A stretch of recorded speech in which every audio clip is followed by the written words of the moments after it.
William James Sidis, born on April 1, 1898, in New York City, was a mathematical genius with an IQ estimated to be between 250 and 300. His father, Boris Sidis, was a renowned psychologist who employed unique educational methods to nurture William's abilities. By the time he was 6, William had completed elementary school, and his astounding intellect caught the attention of educators and the media. Sidis's entry into Harvard at age 11 was a historic moment, making him one of the youngest students ever admitted.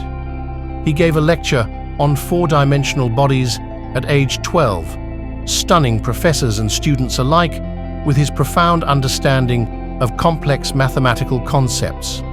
Despite his academic brilliance, Sidis faced immense pressure and scrutiny, leading to a breakdown and subsequent withdrawal from public life. In his later years, Sidis pursued various intellectual interests, writing several books on subjects ranging from Native American history to public transportation systems, often using pseudonyms to avoid attention. He became reclusive, working in low-profile jobs such as a clerk, seeking anonymity and a simple life. Sidis died in 1944 at the age of 46 from a cerebral hemorrhage, leaving behind a legacy of both extraordinary intellect and the tragic consequences of prodigious talent.